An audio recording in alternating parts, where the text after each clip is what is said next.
Welcome back to Sleep Theories. Before we dive into tonight's chilling tale, I want to give a thank you to Firehead Productions for suggesting this incredible story concept. Your creativity never ceases to amaze me, and I hope this supernatural thriller lives up to your expectations. If you have ideas for future stories, please drop them in the comments below. I love hearing from you all. And if you're enjoying these late night narratives, don't forget to hit that like button and subscribe to Sleep Theories for more spine-tingling content. Now, let's begin. The elevator in Mumbai's gleaming titanium tower shouldn't have opened onto a Victorian seance room that reeked of sulphur and burning wax.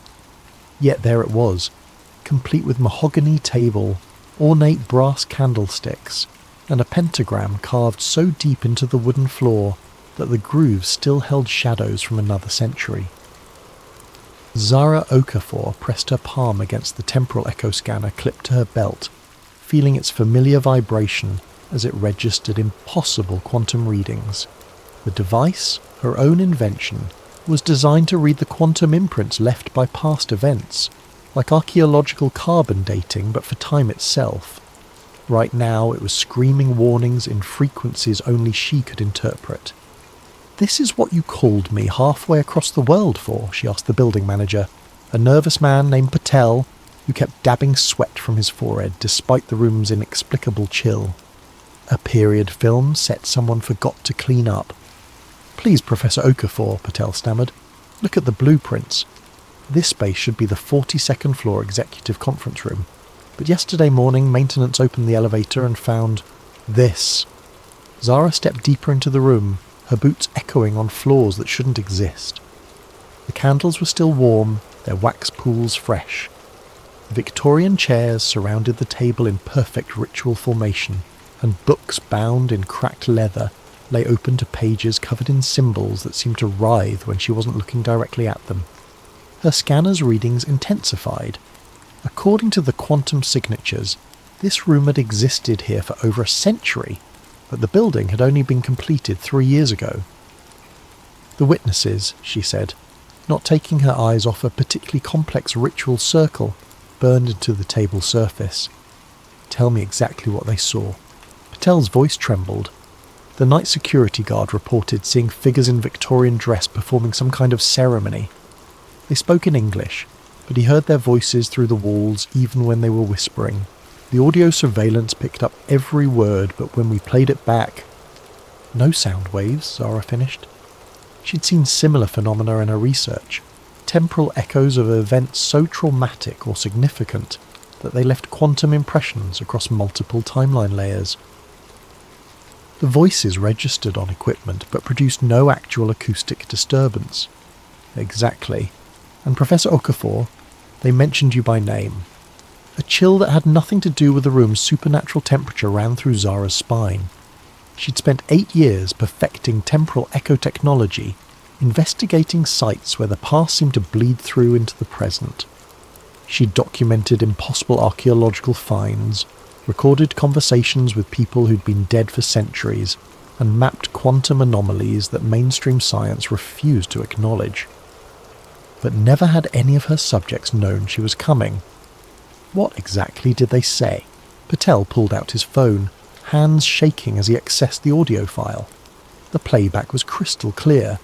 Victorian English accents discussing ritual preparation, astronomical alignments, and something called the 9th convergence. Then, cutting through the ceremonial chanting like a blade through silk, came words that made Zara's chest tighten. "She approaches. The quantum archaeologist, sister to the lost one. When Zara Okafor crosses our threshold, the final seal weakens. The 9th cipher reveals itself, and all worlds converge as one." The recording ended in silence that felt heavier than sound. Zara's hand instinctively moved to the silver pendant around her neck, the last thing her brother Kwame had given her before he disappeared during a university séance 15 years ago. The police had called it a missing person case. The other students claimed he'd simply vanished mid-sentence while attempting to contact a Victorian-era spirit. No one had believed the supernatural explanations except Zara, and that belief had driven her to develop technology that could prove the impossible. Now, standing in a room that couldn't exist, listening to voices from the past speak her name. She wondered if Kwame's disappearance had been the beginning of something far larger than she had ever imagined. Her scanner detected movement behind her. She spun around to find a man in an expensive suit standing in the doorway. Tall, silver-haired, with the kind of authoritative presence that suggested military or intelligence background. "Professor Okafor," he said in a crisp British accent. "I'm Marcus Chen, formerly of MI6. We need to talk." "The building was sealed," Patel protested. "How did you—" "The same way this room appeared where it shouldn't exist," Marcus replied smoothly. "Reality has been developing significant structural problems lately, and I believe the good professor's expertise is exactly what we need to understand why." Zara studied him carefully. Her scanner was picking up unusual quantum signatures from his direction. Not temporal echoes, but something else. Something that suggested he'd been exposed to the same kind of anomaly she was detecting here. "You've seen this before," she said. It wasn't a question. 9 times in the last 3 months across 6 continents. Victorian seance rooms materializing in modern buildings. Golden Dawn ritual chambers appearing in locations where the organization once operated. Each incident stronger than the last. Each one corresponding to specific dates from 1888 to 1900. Marcus stepped into the room, seemingly unaffected by its supernatural atmosphere. The Hermetic Order of the Golden Dawn wasn't just practicing ceremonial magic, Professor Okafor. They were the world's first quantum consciousness researchers, and their so-called failed rituals were actually successful beyond their wildest dreams. They fractured reality across parallel timelines, and now those fractures are healing by merging all possible worlds into one chaotic singularity. "That's impossible," Zara said automatically, even as her scanner confirmed readings that supported his outrageous claims. "Is it? You've spent years proving that time isn't linear, that consciousness can leave quantum imprints that persist across centuries. Your brother disappeared during a séance, didn't he? Not missing, displaced. Shifted to a parallel timeline where the Golden Dawn succeeded in their ultimate goal." Zara's chest constricted. "How could you possibly know about Kwame?" "Because I've been tracking Golden Dawn descendants and their activities for 23 years. Because I've seen what happens when reality fractures start to converge. And because 3 days ago, I received a message from someone claiming to be your brother, sent from a timeline where magic and science evolved together, warning that our reality is about to be consumed by something far worse than mere chaos." Marcus pulled out a tablet, swiping to a recorded video message. The screen showed a man in his 30s wearing Victorian-style clothing mixed with futuristic technology. Brass goggles with quantum processors, a coat that seemed to shift between textures, devices that combined ancient symbols with advanced engineering. But the face was unmistakably familiar, aged 15 years, but still recognisably her little brother. "Zara," Kwame's voice said from the recording, slightly distorted by interdimensional static.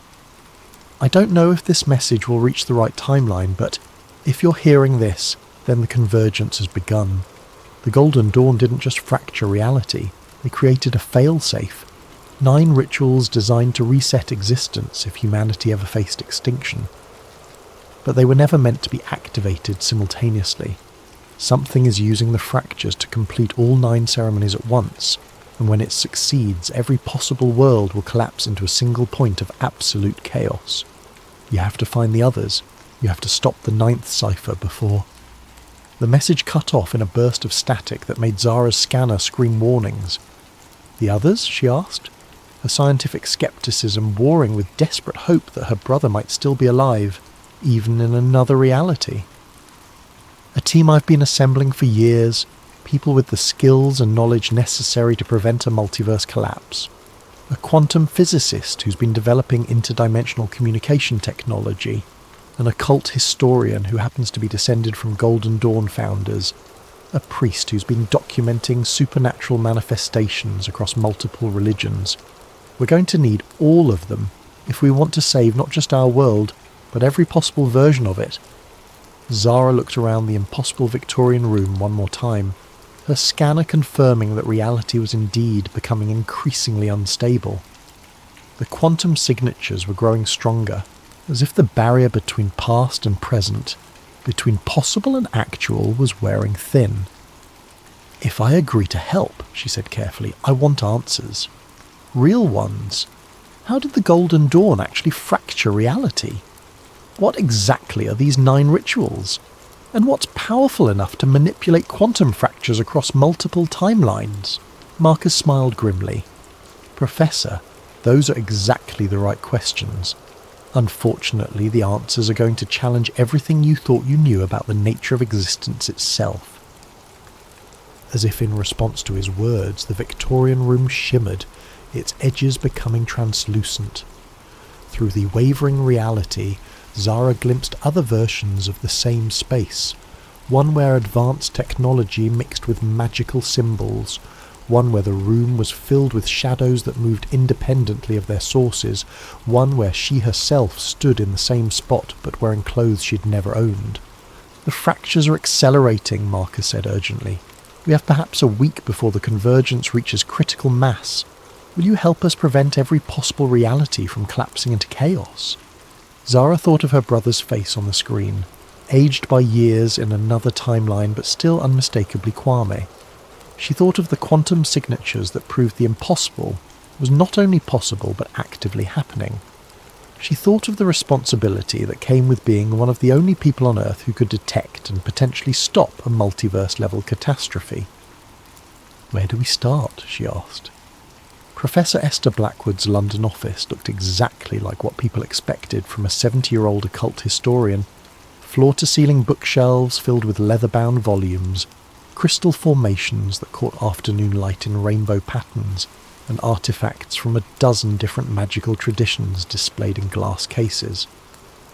What they didn't expect was the quantum field generator humming quietly in the corner, or the holographic displays showing multiverse probability calculations floating above antique ritual implements. "You're late," she said without looking up from her work as Zara and Marcus entered. She was examining a brass ceremonial cup through what appeared to be a high-tech magnifying device that projected detailed molecular analyses into the air. The Canterbury manifestation occurred 17 minutes ago. Reality fracture duration: 4 minutes and 37 seconds, 11 seconds longer than yesterday's incident in Prague. Zara's scanner immediately began registering the same impossible quantum signatures she'd detected in Mumbai, but here they were layered and complex, as if multiple temporal echoes were overlapping in the same space. "You can measure the fractures?" Zara asked, impressed despite her caution. "My dear," Esther said, finally looking up with eyes that sparkled with intelligence and something else, knowledge that carried the weight of terrible secrets. "My great-great-grandmother was Isabella Frances Blackwood, one of the founding members of the Golden Dawn. I've been tracking reality disturbances for most of my academic career, long before modern science developed instruments sensitive enough to detect quantum consciousness manipulation." She gestured to the artifacts around her office. "Every item here has been touched by Golden Dawn rituals. Every book contains records of their experiments with what they called astral projection, but what we now understand as quantum consciousness displacement. And every reading I've taken in the past 3 months confirms what my family has known for over a century. The 9 founding rituals weren't failures. They were too successful." Marcus moved to examine a detailed map of the world covered in pins and connecting strings. "Show her the pattern." Esther joined him at the map, pointing to locations marked in different colours. Red pins mark completed manifestations: Mumbai, Prague, Canterbury, San Francisco, Cairo, Athens, Berlin and Tokyo. 8 of the 9 original Golden Dawn temple locations. Each manifestation corresponds exactly to the date and time when the historical rituals were performed, adjusted for modern time zones. "And the 9th?" Zara asked, though she suspected she already knew the answer. "London, the original temple beneath the city, in tunnels that predate the Golden Dawn by centuries. According to family records, the 9th ritual was designed as a master key, a way to either open all reality fractures permanently or seal them forever. It was scheduled for October 31st, 1899, but was never performed because the order disbanded after internal conflicts. Zara studied the map more carefully, noting the mathematical precision of the location relationships. The positioning isn't random. The 8 completed sites form a geometric pattern. An octagram, Esther confirmed. 8 points of a star with London at the centre. Sacred geometry combined with quantum mechanics. Consciousness manipulation through precise spatial and temporal coordinates. The Victorian occultists were more sophisticated than anyone realised. A new voice interrupted from the doorway.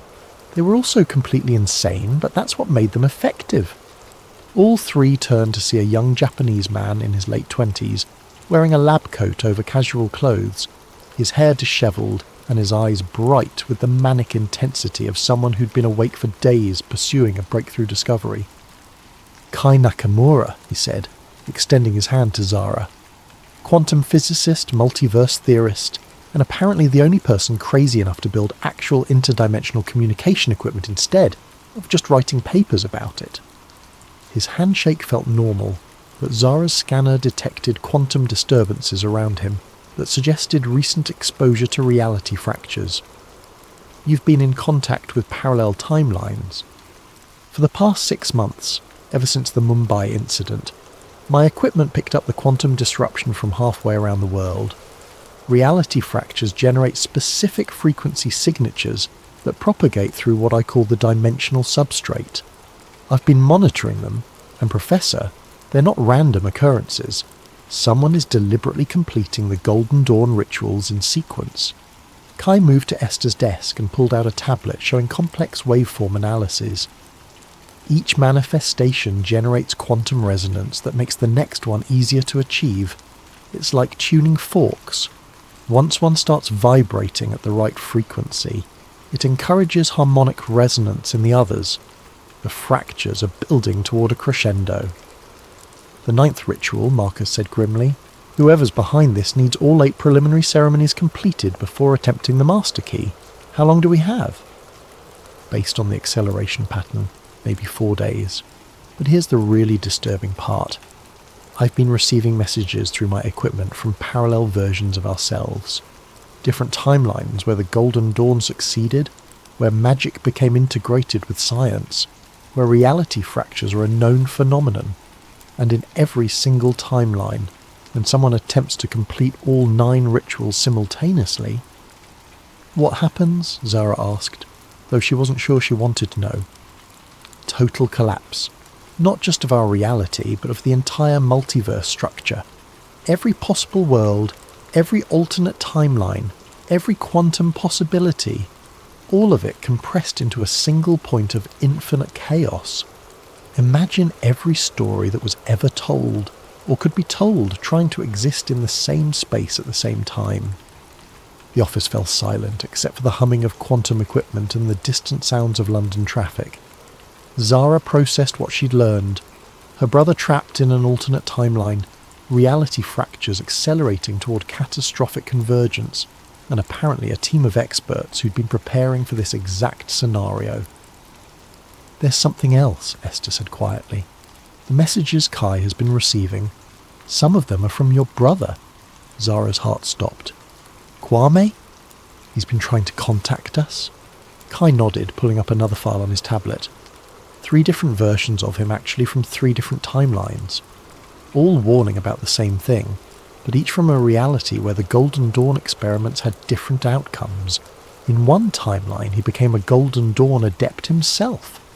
In another, he's leading a resistance against magical totalitarianism. In the third... He paused, looking uncomfortable. "In the third, he's dead," Marcus finished. "Killed trying to prevent a previous attempt at multiverse collapse. But his consciousness somehow persisted across dimensional boundaries, and he's been trying to warn us about what's coming." Zara felt a mixture of hope and despair that threatened to overwhelm her scientific objectivity. "Can I talk to him?" "We've been trying to establish stable communication, but the quantum interference is getting worse as the fractures multiply. The best we can manage are brief messages, usually fragmented, and..." A new alarm sounded from Kai's equipment. He rushed to check his readings, his face paling as data streams flowed across multiple screens. "Another manifestation," he announced, "but this one's different. It's not at one of the original Golden Dawn sites. It's..." He looked up with genuine fear in his eyes. "It's here. In London. Someone just activated a massive reality fracture directly beneath the city." Through the office windows, Zara could see impossible things beginning to happen in the streets below. Victorian carriages materialised between modern cars. People in period dress walked through crowds of confused pedestrians. Gaslight flickered alongside electric street lamps, and buildings seemed to shift between architectural styles as she watched. "The ninth ritual has begun," Esther said, her voice carrying the weight of inherited knowledge and terrible certainty. "Whoever's behind this didn't wait for the scheduled completion. They're forcing the convergence now." "Then we stop them now," Zara said, surprising herself with her decisiveness. A week ago she'd been a sceptical academic. Now she was apparently part of a team trying to prevent multiverse collapse. "Where exactly is this underground temple?" Marcus was already moving toward a cabinet filled with what looked like military equipment mixed with mystical artifacts. "Bank Station, Northern Line. The tunnels there connect to a network of underground chambers that predate London itself. Some say they were built by Romans, others claim they're much older. The Golden Dawn used them because the location sits on multiple ley line intersections, natural quantum weak points that make reality manipulation easier." "We'll need backup," Esther said, gathering books and artifacts with practiced efficiency. "There's one more team member you should meet." As if summoned by her words, another figure appeared in the office doorway, a tall black woman in clerical collar and practical boots, carrying a backpack that clinked with the sound of metal objects. "Sarah Oduya," she said, extending her hand to Zara. Anglican priest, theological researcher, and apparently the team member responsible for spiritual protection during interdimensional horror shows. Zara shook her hand, noting the firm grip and the calm confidence in Sarah's manner. "You're prepared for supernatural combat."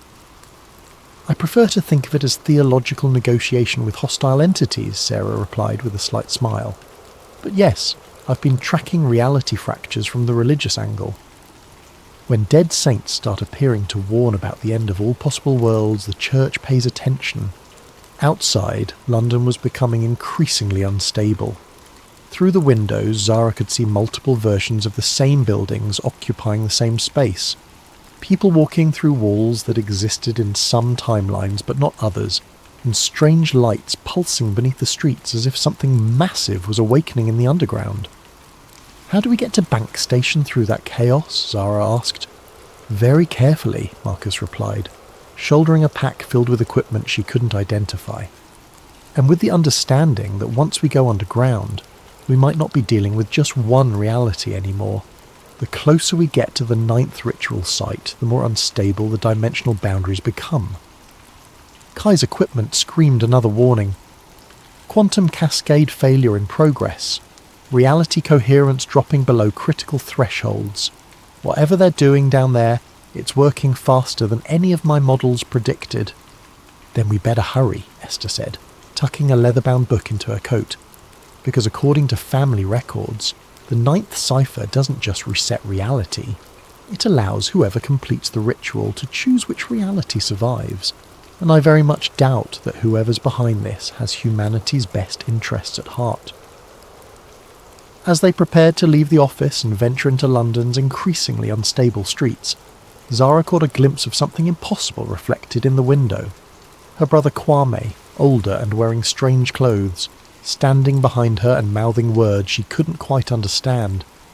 When she turned around, he wasn't there, but her scanner confirmed that something had definitely been in the room with them, something that existed in the quantum space between realities. The hunt for the ninth cipher was about to begin, and Zara realised that saving all possible worlds might require sacrificing everything she thought she knew about the nature of existence itself. The London Underground had become a kaleidoscope of overlapping timelines. Victorian steam trains materialised on tracks beside modern electric carriages, Passengers from different centuries occupying the same platforms without seeming to see each other, and station announcements echoed in languages that predated English by millennia. Zara's scanner was registering quantum signatures so complex that its display resembled abstract art rather than scientific data. Reality wasn't just fracturing, it was layering, with multiple versions of the same locations existing simultaneously in an impossible geographic palimpsest. "Stay close," Marcus warned as they descended into Bank Station. "The dimensional boundaries are completely unstable here. Step through the wrong doorway, and you might find yourself in a timeline where the Blitz never ended, or where the Great Fire consumed all of London." Sarah clutched her backpack tighter, the metal objects inside chiming like wind chimes with each step.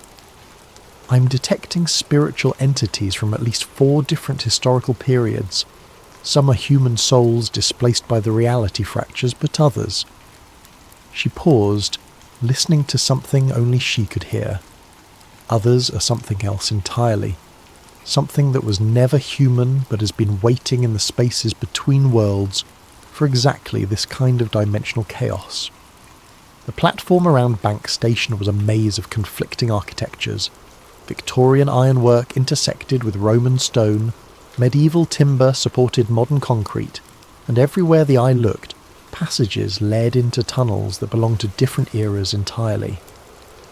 Other passengers moved through the space like ghosts, each existing fully in their own timeline but only partially visible to the others. "There," Esther said, pointing toward a maintenance door marked with symbols that seemed to shift between runic scripts, alchemical notation, and mathematical formulas. "That doorway shouldn't exist in any normal timeline. It's a Golden Dawn modification keyed to specific quantum frequencies." Kai consulted his portable equipment, frowning at readings that defied conventional physics. The reality distortion is strongest in that direction. Whatever's generating the dimensional cascade, it's directly beneath us, maybe 50 meters down, in tunnels that my scans suggest are significantly older than London itself. As they approached the doorway, Zara's scanner detected movement in her peripheral vision. She turned to see figures in Victorian dress performing some kind of ritual, in what appeared to be a gaslit version of the same platform. They were translucent but becoming more solid with each passing moment, as if the boundary between their timeline and the present was dissolving. "The original Golden Dawn members," Esther whispered. "Somehow the reality fractures are pulling their consciousness forward from the past. They're trying to complete rituals that were interrupted over a century ago." One of the Victorian figures looked directly at Zara, his eyes burning with an intensity that transcended temporal boundaries. When he spoke, his voice carried across dimensions with perfect clarity. "The 9th cipher awakens. The architecture of all worlds bends toward convergence. She who reads the quantum echoes must choose preservation or transformation, stasis or evolution. The shadow of the lost brother guides, but the final decision rests with she who bridges science and mystery." Before Zara could respond, the figure dissipated like smoke, leaving only the lingering scent of sulphur and old books. "They know you're here," Marcus observed grimly. "Whatever's behind the reality fractures, it's not just completing the Golden Dawn rituals, it's using the original practitioners as quantum anchors, pulling their consciousness through time to empower the ceremonies." The maintenance door opened at Esther's touch, revealing a spiral staircase that descended far deeper than should have been possible, given London's underground infrastructure. The stairs were carved from stone that looked older than the Roman occupation, covered with symbols that seemed to writhe and change when viewed directly. Pre-Celtic construction, Esther identified as they began their descent. These tunnels were built by whoever lived in this area before recorded history. The Golden Dawn didn't create this place. They found it and recognized its significance as a natural quantum focal point. The deeper they went, the more unstable reality became. Zara's scanner was detecting temporal echoes from dozens of different historical periods, all overlapping in the same physical space. She glimpsed Roman legionaries marching through medieval monks, Victorian occultists conducting ceremonies while Tudor-era plague victims wandered past, and stranger things, figures in clothing that belonged to no historical period she recognised, speaking languages that hurt to hear. Multiple timeline convergence, Kai explained, consulting instruments that sparked with interdimensional static. The 9th ritual site is acting like a quantum sinkhole, pulling fragments of reality from across the entire multiverse. Every possible version of these tunnels that ever existed or could exist is trying to occupy the same space. They reached the bottom of the stairs to find themselves in a vast underground chamber that defied architectural logic. The ceiling stretched upward into darkness, punctuated by lights that might have been stars or distant fires. Columns supported nothing while arches connected to empty air, and passages led off in directions that included several that shouldn't have been geometrically possible. At the chamber's centre stood a massive circular altar covered with symbols from every magical tradition Zara had ever encountered, and several she was certain no human had ever seen. Around the altar, figures in modern clothing operated equipment that combined cutting-edge technology with Victorian occult implements. Quantum computers linked to crystal formations, holographic displays showing ritual circles, and devices that seemed to channel energy from multiple dimensional sources. Leading the operation was a woman in an expensive business suit whose eyes held the same burning intensity Zara had seen in the Victorian apparition. She looked up as the team entered the chamber, smiling with the confidence of someone who had orchestrated every detail of their arrival. "Professor Okafor," she said in a cultured British accent. "Victoria Ashford, though I suspect Marcus has already told you about me. Welcome to the convergence point of all possible realities. I trust you're prepared to witness the birth of a new multiverse." "You're the one behind the reality fractures," Zara accused, her scanner screaming warnings about the quantum energies building around the altar. "I'm simply completing work that was abandoned prematurely over a century ago," Victoria replied. The Golden Dawn understood that consciousness shapes reality at the quantum level, but they lack the technology to achieve stable multiverse manipulation. I'm rectifying that oversight. Around the altar, her technicians continued their work with practiced efficiency. Holographic displays showed the 8 completed ritual sites, each one pulsing with energy that fed into the London nexus. Reality distortions rippled outward from their location, growing stronger with each pulse. "You don't understand what you're doing," Esther protested, moving forward with the authority of inherited knowledge. "The 9th cipher isn't meant to merge realities, it's meant to choose one and seal the others permanently. Attempting to hold all possibilities open simultaneously will cause total multiverse collapse." "Will it?" Victoria asked.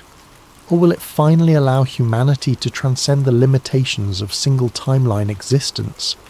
Imagine a reality where every choice leads to success, where death is temporary because consciousness can shift between alternate versions of itself, where the barriers between magic and science, between possible and actual, no longer exist." She gestured to the equipment around the altar, where readings showed reality coherence dropping toward critical thresholds. "My calculations indicate that controlled multiverse convergence will create a stable hybrid reality, incorporating the best elements from every possible timeline: magic, advanced technology, expanded consciousness, all coexisting in perfect harmony." "Your calculations are wrong," Kai interrupted, pulling out his own equipment to show waveform analyses that painted a very different picture. "I've been monitoring interdimensional communications for months. Every timeline where someone attempts total convergence results in the same outcome: complete collapse into quantum chaos. You're not creating a better reality, you're destroying all realities." Victoria's smile never wavered. Perhaps that's exactly what needs to happen. Perhaps existence itself needs to be reset, freed from the constraints of linear time and singular possibility. "I've been in contact with entities from parallel timelines who assure me that what appears to be destruction is actually transformation into something far more magnificent." "What entities?" Sarah asked, her clerical training apparently providing insight into the spiritual dimensions of the situation. The collective consciousness of every failed timeline, Victoria replied. Every reality that collapsed due to war, environmental destruction, or simple entropy. They've been waiting in the quantum spaces between worlds, and the reality fractures are giving them a chance to merge with successful timelines, to finally exist again, even if it means reshaping the entire multiverse in the process. Zara felt a chill of understanding. You're not just trying to control the multiverse convergence, you're being controlled by something that wants to absorb every possible reality into itself. Absorption implies loss, Victoria said, but something flickered in her eyes, uncertainty or perhaps fear. This is evolution, expansion, the next step in consciousness development. Around them, the reality distortions were accelerating. Zara could see through translucent walls into other versions of the same chamber, some where the ritual had already succeeded and created impossible geometric spaces filled with entities that had never been human, others where the chamber was empty, ruins in a world that had ended centuries ago, and still others where different versions of their own team fought the same battle with different outcomes. The convergence is reaching critical mass, one of Victoria's technicians announced. Reality coherence at 15% and dropping. Multiverse stability, showing significant quantum cascade effects. Through the chaos, Zara heard something that made her heart stop. Kwame's voice speaking from multiple timelines simultaneously. Zara. The 9th cipher isn't about choosing a reality, it's about choosing what kind of consciousness will survive the convergence. You have to complete the ritual, but not the way she's doing it. There's another pattern, a way to create controlled selection instead of total merger. But you have to act now, before the quantum cascade becomes irreversible. She looked around the chamber and realised with growing horror that they might already be too late. Reality wasn't just fracturing anymore, it was dissolving, and something vast and hungry was emerging from the spaces between worlds to devour every possible future that had ever existed.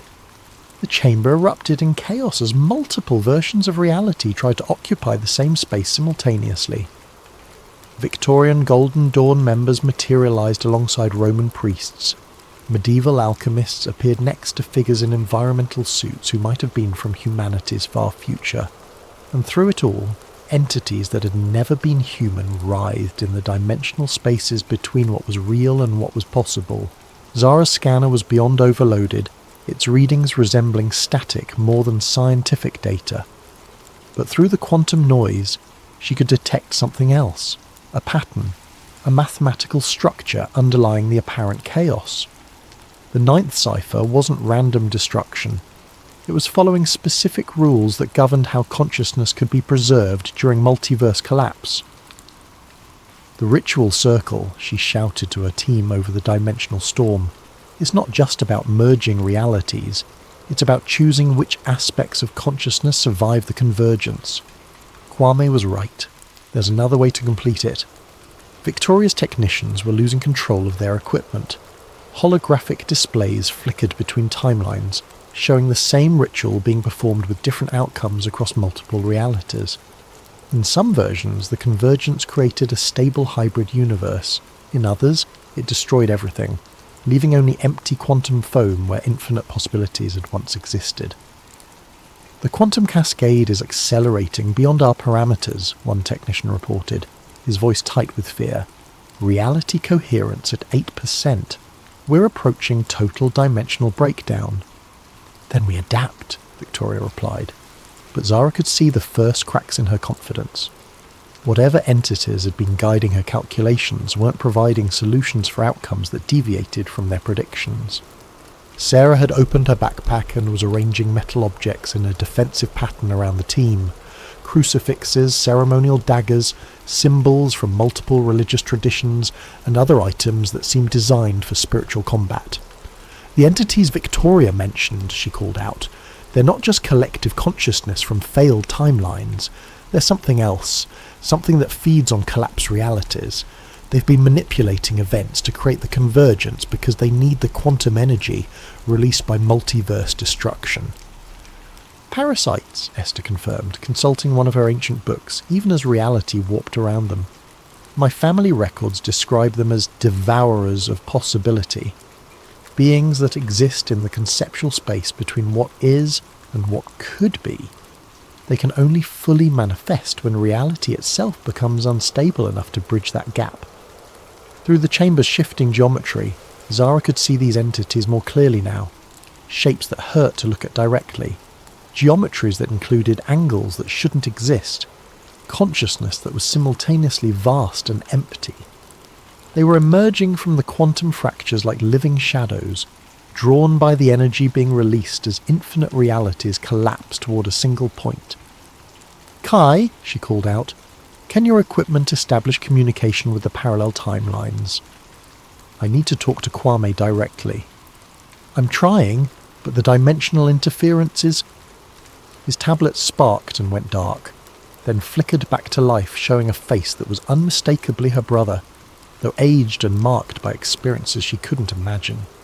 "Zara, listen carefully. The entities feeding Victoria false calculations. They're not from failed timelines. They're what creates failed timelines. They exist by consuming the quantum potential of collapsed realities. The ninth ritual can stop them, but only if it's performed as a selection process instead of a merger." "How?" she asked, moving toward the altar where Victoria's technicians were still trying to control equipment that was responding to forces beyond their understanding. The original Golden Dawn design included a safeguard, Kwame's image explained, his voice cutting through interdimensional static. 9 points of consciousness anchored in 9 different timeline versions of the ritual. Instead of merging all realities, they create a selection matrix, a way to choose which elements from each possibility survive, while allowing the rest to gracefully dissolve. But it requires 9 willing participants who can maintain consciousness coherence across multiple timelines simultaneously. "I count 5 of us," Marcus said grimly, dodging a piece of Victorian furniture that materialised and dematerialised in the same space he'd been standing.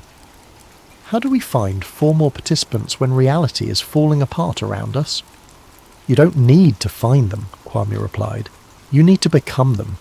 The ritual allows consciousness to split across parallel versions of itself. Each of you can anchor multiple timeline positions, but the process..." His image flickered with static. "The process." "What?" Zara demanded. "It's potentially fatal to your original consciousness. You'd be spreading your awareness across multiple versions of reality simultaneously. Some versions of you would survive, others wouldn't. There's no guarantee which consciousness would remain primary after the convergence." Victoria had been listening, her expression shifting from confidence to desperate calculation. "That's not what the entities told me. They said total merger was possible without consciousness fragmentation."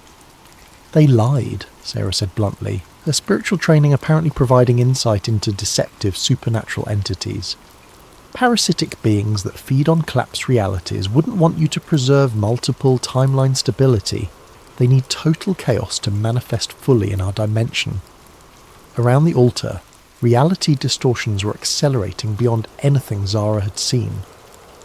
Through translucent walls, she could observe dozens of different versions of the same chamber, some where her team had already failed and the entities were consuming the remnants of collapsed timelines, others where different versions of the ritual were creating entirely new forms of existence, and still others where the chamber itself had become something that transcended physical space entirely. "Reality coherence at 4%, Victoria's lead technician announced, his voice barely audible over the dimensional storm. "Quantum cascade approaching critical threshold. Whatever we're going to do, it has to be now." Zara made the decision that would either save every possible world or destroy them all. "We perform the selection ritual," she announced. 9 consciousness anchors, controlled convergence instead of total merger. But I want everyone to understand. Some versions of us might not survive the process." "Better than no version surviving," Kai replied pragmatically, already connecting his equipment to the altar's quantum resonators. "Besides, if Kwame is right about the selection matrix, we'll be choosing which aspects of each timeline to preserve. We can bias the selection toward realities where consciousness survives intact. Esther was arranging artifacts from her collection around the altar's perimeter, creating a geometric pattern that combined Golden Dawn symbolism with mathematical formulas for quantum consciousness manipulation. The family records include specific instructions for consciousness anchoring. Each participant needs a quantum resonator calibrated to their individual neural frequency. "I can provide those," Victoria said quietly. When the team looked at her in surprise, she continued, "My equipment was designed for this exact purpose. Whatever entities were manipulating me, the technology itself is sound. I'd rather use it to save reality than watch it be consumed by interdimensional parasites." Sarah began arranging her spiritual artifacts in protective patterns around each team member's position. "Theological protection for consciousness fragmentation," she explained. "Different religious traditions have developed techniques for maintaining spiritual integrity during transcendent experiences. You'll need them when your awareness starts spreading across multiple timelines." "How do we know which timeline elements to preserve?" Marcus asked as he took his position at one of the altar's 9 focal points. "We trust our judgment," Zara replied, connecting her temporal echo scanner to Victoria's quantum resonators. "Each anchor point will allow us to perceive multiple reality options. We choose based on what creates the most stable, beneficial outcome for conscious beings across all timelines." Kwame's image flickered back into focus. "Zara, there's something else.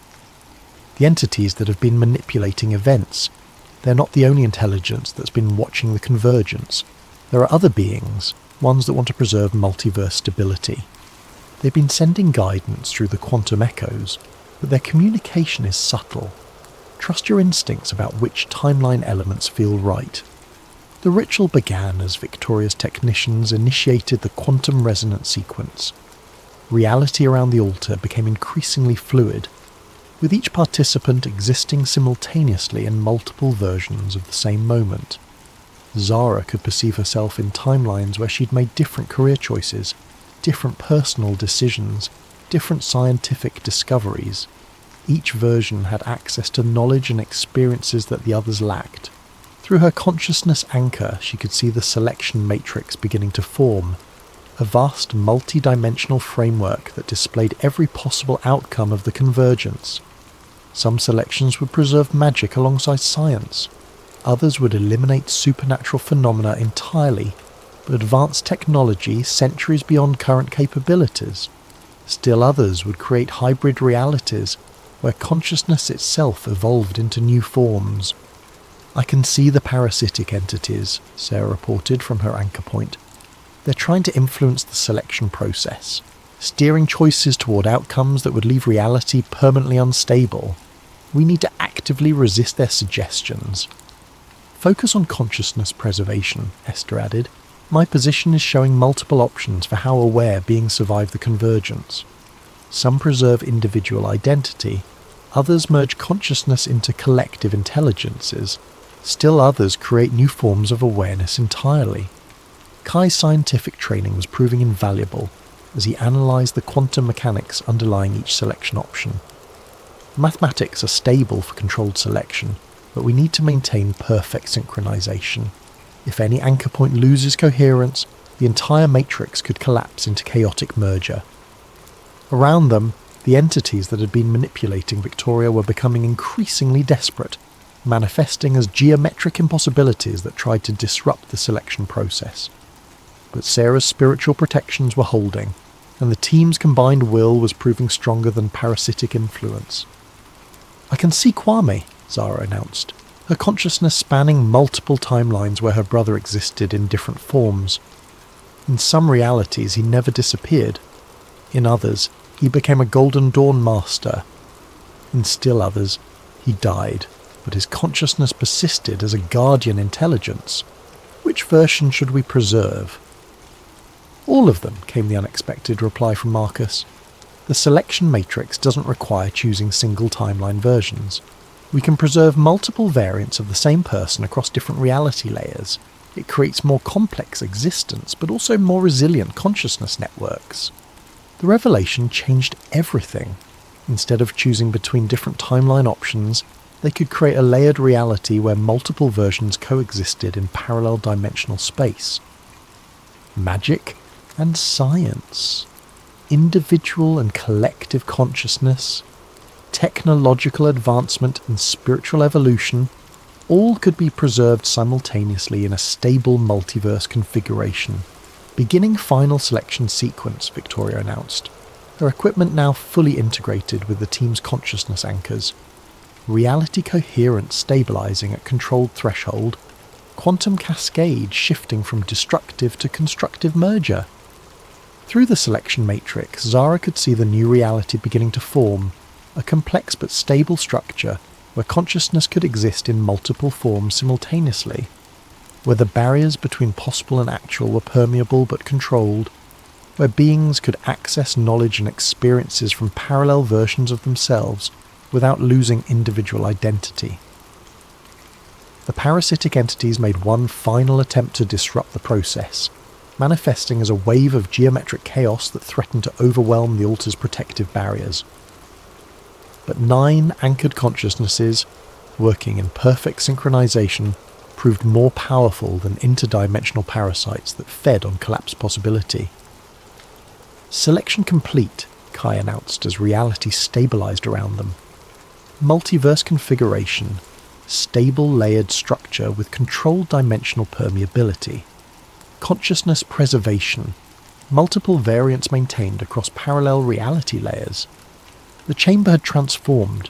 Where before there had been chaotic dimensional overlap, now there was ordered complexity, multiple versions of the same space existing in harmony, accessible but distinct. Zara could perceive her brother in several different forms simultaneously, each representing a different timeline's outcome, but all equally real and present. "We did it," she said, hardly believing the evidence of her own senses. "We actually created a stable multiverse convergence." "Not created," Esther corrected, consulting readings that showed reality settling into its new configuration. "Guided. The potential was always there, waiting for conscious beings to make informed choices about how possibility becomes actuality." Victoria looked around at the reality they'd shaped, her expression mixing relief with wonder. "The entities that manipulated me, they're gone, cut off from their food source when we prevented total collapse. But the benefits they promised, expanded consciousness, magical integration with science, transcendence of linear time, those are all actually happening, just in a stable way instead of chaotic destruction." Sarah was gathering her spiritual artifacts, their purpose fulfilled. "The theological implications are staggering. We've just proved that consciousness can actively participate in reality creation. Free will isn't just about individual choices, it extends to the fundamental structure of existence itself." "And the scientific implications," Kai added, his equipment registering quantum signatures that would revolutionize physics, suggest that magic and technology aren't opposite approaches to understanding reality. They're different methods for interacting with the same underlying consciousness-responsive quantum substrate. As the team prepared to leave the transformed chamber and explore the new reality they'd helped create, Zara realized that her journey had come full circle. She'd started as a quantum archaeologist investigating impossible temporal echoes. Now she was a multiverse architect who'd helped preserve infinite possibilities while preventing chaos from consuming all potential futures. "What happens now?" Marcus asked as they climbed stairs that led to a London that existed in multiple timeline layers simultaneously. "Now," Zara replied, "we learn to live in a reality where consciousness can access parallel versions of itself, where magic and science coexist, where the past, present and future are fluid rather than fixed. We establish new institutions to help people navigate multiverse existence. We develop ethical frameworks for consciousness that spans multiple timelines. We explore the implications of reality that responds directly to awareness itself." "The Quantum Hermetic Institute," Esther suggested, combining ancient wisdom traditions with modern scientific understanding to help humanity adapt to expanded existence. As they emerged into a London where gaslight and electric illumination coexisted, where Victorian buildings shared space with futuristic architecture, where people could glimpse alternate versions of themselves in reflective surfaces, Zara felt a profound sense of completion. Her brother was restored, not as a single timeline version, but as a complex consciousness that existed across multiple reality layers. Her scientific work had evolved from investigating the past to actively shaping the future, and reality itself had been preserved and expanded rather than destroyed. But as she established the first quantum resonance patterns that would allow others to safely explore their own multiverse connections, she detected familiar temporal echo signatures from beyond the boundaries of their newly stabilized reality. Other multiverses, other quantum archaeologists, other crises that would require consciousness to make choices about how possibility became actuality. The 9th cipher had been completed, but it was only the beginning of humanity's journey into expanded existence. And somewhere in the quantum spaces between what was and what could be, new challenges were already beginning to emerge. 6 months after the convergence, Zara stood in her new office at the Quantum Hermetic Institute, watching through windows that displayed multiple timeline versions of London simultaneously. The city had adapted to its expanded existence with remarkable resilience. People learned to navigate spaces where past and present coexisted, where magical phenomena appeared alongside technological marvels, where consciousness could access memories and knowledge from parallel versions of itself. Her temporal echo scanner, now upgraded with quantum resonators that could detect interdimensional phenomena, registered the approach of a familiar consciousness signature. She turned to see Kwame entering her office, not as a single individual, but as a complex pattern of existence that included versions from multiple timelines. Some were older, some younger. Some bore the marks of experiences she couldn't imagine, but all were unmistakably her brother. "The Institute is receiving reports from other multiverses," he said, his voice carrying harmonics from several parallel conversations occurring simultaneously. The reality fractures we healed weren't unique to our dimensional cluster. Other quantum archaeologists, other Golden Dawn organizations, other consciousness networks are dealing with similar convergence crises. "Then we share what we learned," Zara replied, examining readings that showed their stabilized multiverse as one island of order in an ocean of still chaotic dimensional possibilities. The selection matrix technique can be adapted to other multiverse configurations. Consciousness preservation protocols can be modified for different forms of awareness. Through her enhanced scanner, she could detect temporal echoes from futures that stretched far beyond human civilization. Artificial intelligences that achieved consciousness across multiple realities, alien species that discovered their own versions of quantum consciousness manipulation, cosmic intelligences that existed as pure possibility until conscious observation collapsed them into specific forms. "There's something else," Kwame continued, his multiple timeline aspects sharing information in patterns that resembled scientific collaboration. "We're detecting signals from what might be an entirely different type of existence. Consciousness that never required physical reality to develop. Beings that exist purely as mathematical structures within the quantum substrate itself." Zara felt the familiar thrill of discovery that had driven her to become a quantum archaeologist. Reality wasn't just stranger than they had imagined. It was stranger than they could imagine, and consciousness played a fundamental role in determining how strangeness became structure. "Then we keep exploring," she said, calibrating her equipment to detect phenomena that existed beyond the boundaries of their newly expanded reality. "We've learned that consciousness can actively participate in shaping existence itself. Now we discover what other forms that participation might take." As she prepared to investigate temporal echoes from civilizations that might exist purely as mathematical consciousness, Zara reflected on how far she'd travelled from the skeptical academic who had first encountered a Victorian séance room in a Mumbai skyscraper. She'd started by reading quantum imprints of the past. Now she was helping to write the quantum architecture of possible futures. The 9th cipher had been completed, but in solving it, they discovered that reality itself was just the first level of a far larger mystery. Consciousness, possibility, and existence were engaged in an eternal collaboration that stretched across dimensions, timelines, and forms of being that transcended current understanding. And somewhere in the quantum spaces between what was known and what remained to be discovered, new temporal echoes were beginning to form, echoes that would require future archaeologists to dig even deeper into the fundamental structures of consciousness and reality. The convergence was complete, but the real exploration was just beginning.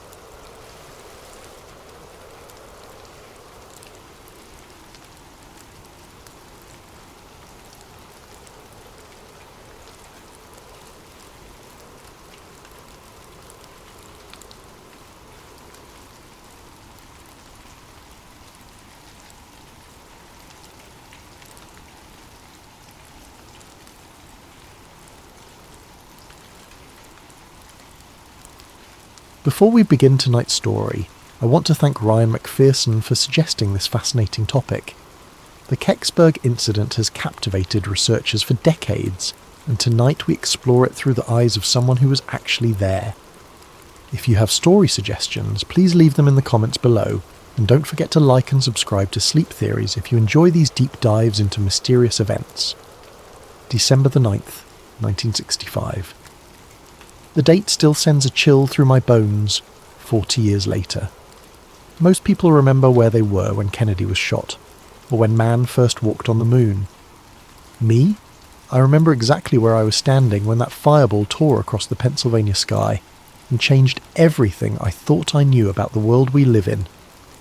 My name is Tom Brennan, and I was a field technician for Bell Telephone Long Lines, stationed out of Greensburg, Pennsylvania. My call sign was KN3WBR, and I'd been working the microwave relay towers that carried America's long-distance calls across the backbone of our communications network. It was Cold War work, though we didn't always think of it that way. Every conversation, every military communication, every government hotline, it all passed through systems like the ones I maintained. The long lines network was something most civilians never thought about, but it was the nervous system of the entire country. We had microwave towers stretching from coast to coast, carrying voice traffic, teletype communications, and data streams that kept America running. During the Cuban Missile Crisis 3 years earlier, every word between Washington and Moscow had likely passed through equipment I'd personally calibrated and maintained. It was responsibility that weighed on you, even when you tried not to think about it. That Thursday afternoon, I was up on Chestnut Ridge, working on the microwave site that overlooked the rolling hills of Westmoreland County. The December air was crisp and clear, perfect conditions for long-range propagation. I'd just finished aligning a dish antenna that carried traffic between Pittsburgh and Harrisburg when I saw it, a brilliant streak of fire racing across the western sky, moving from northwest to southeast with a speed that made my trained eye immediately discount any aircraft.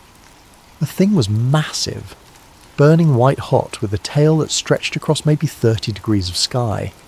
But what struck me as odd, even in that first moment, was how controlled it looked.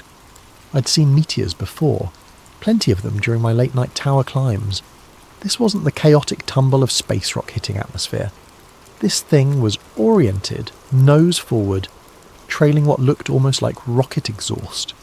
The trajectory was too steady, too purposeful for natural debris. I grabbed my binoculars from the truck and tracked the object as it continued southeast. Through the lenses, I could make out what looked like a definite shape, not the irregular chunk you'd expect from a meteorite, but something with clean lines and a purposeful design. It was maintaining attitude, flying like a vehicle rather than falling like debris. I was still watching when my monitoring equipment started acting up. The westbound long lines hop, the one carrying traffic from Chicago to Philadelphia, showed a sudden 2 to 3 decibel fade right as the fireball passed overhead. That was unusual. Atmospheric events didn't typically affect microwave propagation unless they involved significant ionization. Simultaneously, a cluster of dial switches at the Latrobe Exchange dropped into holdover mode, a protective state they only entered during serious system anomalies or electromagnetic interference. The timing wasn't coincidental. Whatever that object was, it was putting out enough electromagnetic energy to disrupt solid-state communications equipment across a wide area. That suggested either exotic propulsion or significant electrical systems still operating during what should have been a catastrophic re-entry. Then KDKA broke into their regular programming. "We're receiving reports of a brilliant fireball seen across western Pennsylvania and eastern Ohio," the announcer said, his voice carrying that professional tension of breaking news. "The object was visible for several minutes and appeared to impact somewhere in the wooded hills southeast of Pittsburgh. We're dispatching news teams to investigate. If you witnessed this event, please call our newsroom." I checked my watch. 4:47 p.m. Eastern Standard Time. I made a note in my logbook. Standard procedure for any unusual events that might affect network operations. Little did I know that notation would become one of the most important entries I'd ever make. My field radio crackled to life 20 minutes later. It was dispatch sending me to check a cut-over hut near Kecksburg after locals reported something in the woods that might have damaged our equipment. The cut-over hut housed switching equipment for several rural telephone exchanges, and any damage there could isolate entire communities from the outside world. "Brennan, we're getting reports of power fluctuations and equipment failures in the Kecksburg area," the dispatcher said. "Could be related to that meteor everyone's talking about. Need you to check the remote terminal and make sure our lines are still operational. Standard procedure. When weird things happen, check the phone lines first." Communications infrastructure was critical enough that we investigated any potential threat, no matter how unlikely it seemed. I loaded my gear into the company truck. Test equipment, spare components, toolkit, emergency repair supplies, and my camera for documenting any damage. The drive to Kecksburg would take about 40 minutes through winding country roads that followed the ridgelines and valleys of southwestern Pennsylvania. I drove through the gathering dusk, past farms and small communities that most people pass through without noticing. The radio chatter was picking up. State police dispatchers coordinating response to multiple calls about the fireball, fire departments being put on standby, and civil defense officials asking about radiation monitoring equipment. Whatever had come down was generating serious official interest. The sun was setting behind the ridgelines, painting the winter sky in shades of orange and purple. Bare trees stretched skeletal branches against the darkening sky, and the first stars were becoming visible in the clear air. It was the kind of peaceful Pennsylvania evening that made you forget about Cold War tensions and space races and all the other anxieties of the modern world. I had no idea I was driving towards something that would haunt me for decades. The first sign something was seriously wrong came at the intersection of Route 982 and what the locals called Meteor Road, a name that would prove prophetic. A Pennsylvania State Police cruiser sat across the lane, its red and blue lights cutting through the gathering dusk. Trooper R. Hale stepped out as I approached, his hand resting casually on his service weapon. Hale was a big man, the kind of rural cop who commanded respect through presence rather than bluster. He'd probably been dealing with curiosity seekers and reporters all evening, and his patience was clearly wearing thin. "Roads closed," he said simply, shining his flashlight through my windshield to get a look at me. I showed him my Bell telephone identification and work order. "Got a report of equipment damage. Need to check the cutover hut up this road." Hale studied my credentials for a long moment, comparing the photo to my face and checking the official letterhead. These guys were thorough, more thorough than you'd expect for a routine traffic control situation. "Phone company," he called to his partner, who was manning a radio in the cruiser. "Let him pass, but I want his name and time logged." He handed back my ID and stepped aside, but I noticed he made a note on his clipboard. That level of documentation wasn't standard for blocking roads around a meteor impact. Someone was keeping very careful track of who went in and out of that area. The narrow lane wound through dense woods, oak and maple trees that had shed their leaves weeks ago, leaving skeletal branches that scraped against my truck. The road surface was rough, more of a logging trail than a proper road, with potholes and ruts that forced me to drive slowly. But as I got deeper into the forest, something felt fundamentally wrong. The air itself seemed different. charged with an ozone smell that reminded me of high-voltage equipment after a lightning strike, mixed with the acrid scent of hot phenolic resin, the kind we used in electrical insulators. There was also something else, a metallic tang that I couldn't identify, but that made the hair on the back of my neck stand up. Then I saw the trees. They weren't burned exactly. They were snapped inward, all leaning toward a central point maybe 50 yards off the road. The pattern was too regular, too precise to be wind damage. It looked like something massive had come down through the canopy, pushing everything aside in a perfect cone of destruction. Some of the larger oaks had been snapped completely in half, their trunks showing fresh white wood where they'd broken under tremendous force. But what really caught my attention was the electromagnetic signature. My portable field strength meter, which I used for checking microwave path clearance, was showing readings that made no sense. There was a strong RF field emanating from somewhere ahead, cycling through frequencies in a pattern that definitely wasn't natural. Whatever was out there was still electrically active. I grabbed my flashlight and test equipment, following what looked like a shallow furrow carved into the forest floor.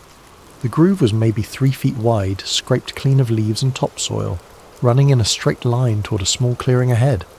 The earth was compressed and fused in places, as if exposed to intense heat, but there was no evidence of fire damage to the surrounding vegetation. The furrow led me through about 100 yards of damaged forest, before opening into a natural clearing where the real mystery waited. Chief Dombrowski of the Kecksburg Volunteer Fire Department was there when I arrived, along with 3 of his men. They stood in a loose semicircle around something that made my engineer's mind struggle to categorize what I was seeing. It was an acorn. That was the only way to describe it. A bronze-coloured acorn, maybe 10 to 12 feet long, and perhaps 8 feet at its widest point, half buried in the soft earth. But this was no natural object. The surface was smooth, machined, with what looked like copper-bronze alloy that still radiated heat despite the December cold. The metalwork was beautiful in its precision, showing no seams or joints, as if the entire structure had been formed from a single piece of metal. Around its widest point ran a dark band, maybe 18 inches wide, covered with markings that definitely weren't letters. The band appeared to be made of a different material, something darker and more heat-resistant than the main body. It was slightly recessed, like it had been designed to accommodate the markings without disrupting the aerodynamic profile of the object. "You see this too, right?" Chief Dombrowski asked, his voice carrying the careful tone of a man questioning his own sanity. "I mean, this isn't some kind of hallucination from carbon monoxide or something?" Dombrowski was a practical man, a volunteer firefighter who'd spent 20 years responding to vehicle accidents, house fires, and natural disasters. He wasn't the type to imagine things or get excited about strange phenomena, but standing there in that clearing, with this impossible object half buried in Pennsylvania soil, even he seemed shaken. I knelt down beside the object, close enough to see the markings clearly and feel the warmth radiating from its surface. The heat wasn't intense, but it was definitely there, a gentle warmth that suggested significant thermal mass cooling down from much higher temperatures. The material felt almost ceramic to the touch, smooth and slightly warm like a coffee cup that had been sitting in the sun. The markings looked like stencils, precise, functional marks rather than any kind of writing or decoration.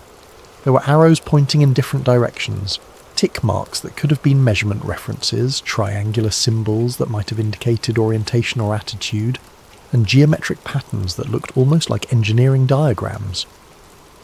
One string of marks caught my attention. A left-pointing arrow, followed by a triangle, 2 vertical lines, a circle with what looked like O2 inside it, then a right-pointing arrow. "Chief," I said, pulling out my sketchbook to copy the markings, "this isn't from space. At least not the way people think." The symbols had a functional quality that reminded me of the stenciled markings on military equipment. Serial numbers, part designations, maintenance instructions, safety warnings. These weren't decorative or ceremonial markings. They were the kind of practical notations you'd find on any piece of complex aerospace equipment. As I sketched the markings, I noticed other details that reinforced my growing suspicion that this wasn't extraterrestrial. The object's surface showed what looked like ablation patterns, areas where material had been deliberately burned away during atmospheric entry. The nose cone had the characteristic blunting you'd expect from a heat shield designed to survive re-entry. There were also what appeared to be small ports or vents, sealed now but clearly designed for some kind of gas flow during operation. Dombrowski pulled out a small civil defence Geiger counter, standard equipment for fire departments in those days, when everyone was worried about nuclear accidents and fallout. The device chirped steadily but not frantically, elevated background radiation, but nothing immediately dangerous.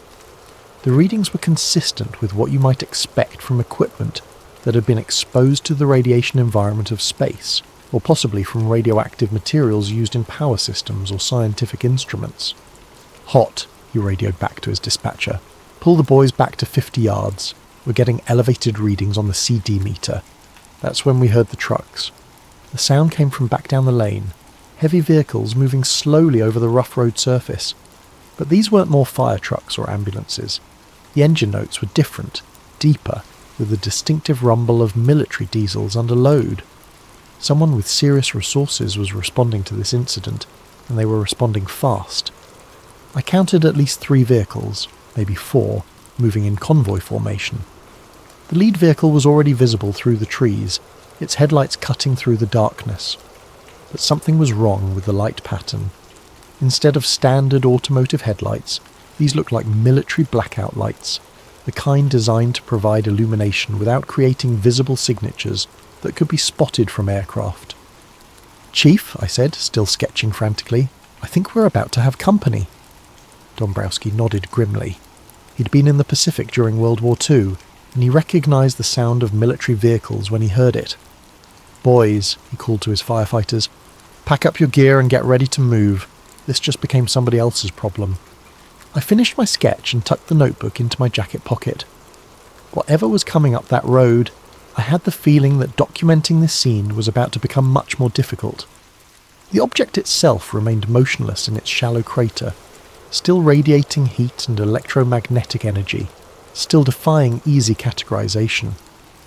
But as I looked at it one more time, trying to memorize details that my sketch might have missed, I noticed something that would stick with me for decades.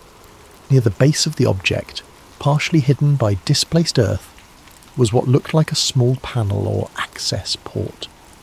The metal around it was slightly discoloured, as if it had been subjected to intense heat, but the panel itself appeared intact. If this thing was alien technology, why would it have panels that looked exactly like the kind of access ports you'd find on any terrestrial spacecraft or aircraft? Why would it have stenciled markings that followed human conventions for technical documentation? Why would its heat shield patterns match what I'd seen in aerospace engineering journals? The more I looked at this object, the more convinced I became that it wasn't from another world, at least not in the way people imagined. It was from our world, but from a part of our world that most people weren't supposed to know existed.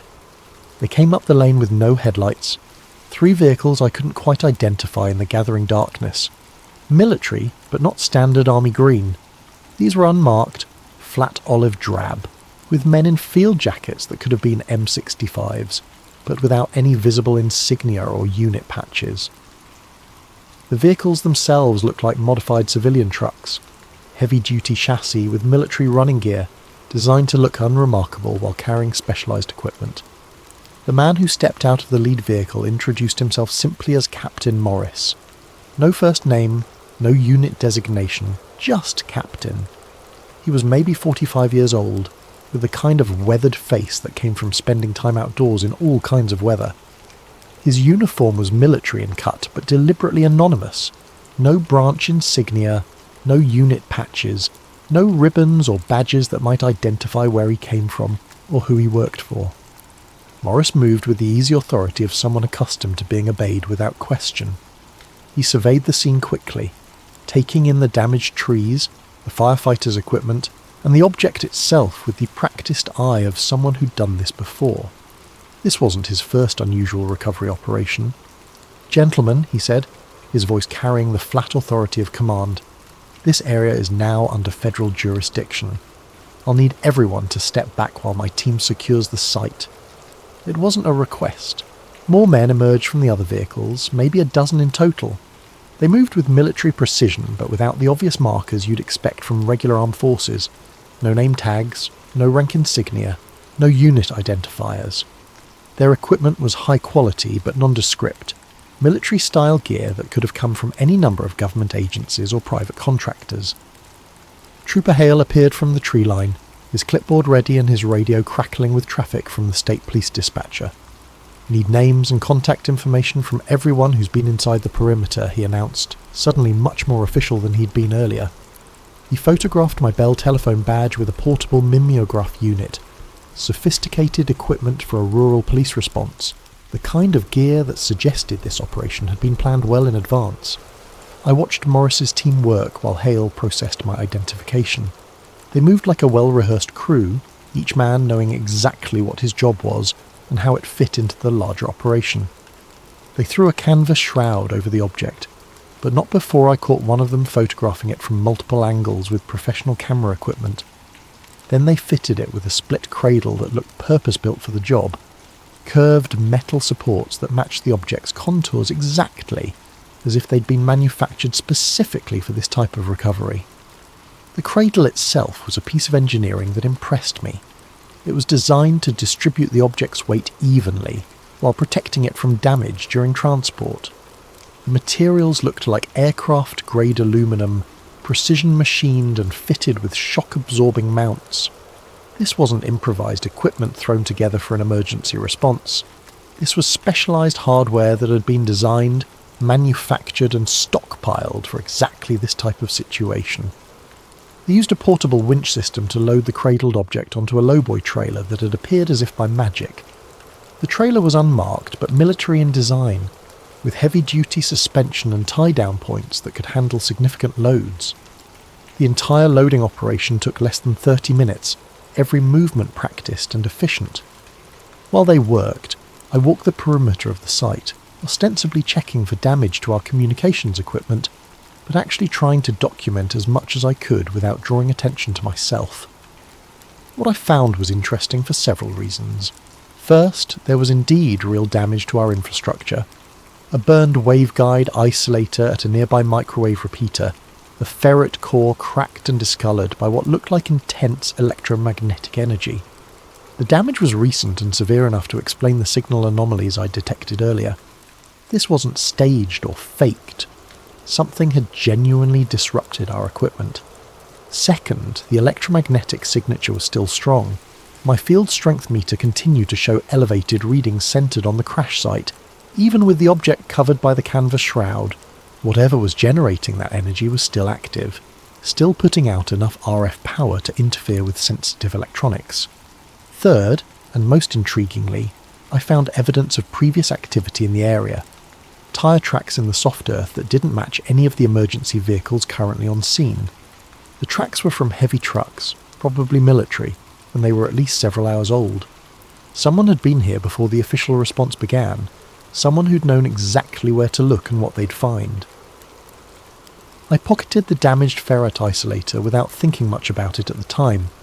Standard procedure for a field technician was to collect failed components for analysis and replacement. But that particular piece of hardware would turn out to be one of the most important pieces of evidence I'd ever handle. By 2300 hours, the convoy was gone. The object, whatever it had been, disappeared under heavy tarps and chains, headed southeast toward what Morris had mentioned in passing was a secure facility for proper analysis. I later learned that the route they took led directly toward Lockbourne Air Force Base in Ohio, which specialised in handling sensitive materials and classified research programs. The cleanup was thorough and professional. Morris's team raked the impact site, collected soil samples that glowed faintly under their ultraviolet inspection lights, and even gathered fragments of damaged bark from the affected trees. They worked systematically, methodically, leaving nothing to chance. By morning, the only evidence of what had happened would be the broken trees themselves, and even those could be explained as storm damage to anyone who didn't know what to look for. But what struck me most about the entire operation was how routine it felt for Morris and his team. They weren't improvising or figuring things out as they went. They had procedures, equipment, and protocols specifically designed for this type of recovery. They'd done this before, probably multiple times, and they expected to do it again. As the last truck disappeared down the lane, I stood in the empty clearing with Chief Dombrowski and tried to process what we'd just witnessed. The forest was quiet now, except for the normal sounds of a December night. Wind through bare branches, the distant hum of traffic on Route 982, the occasional call of a night bird.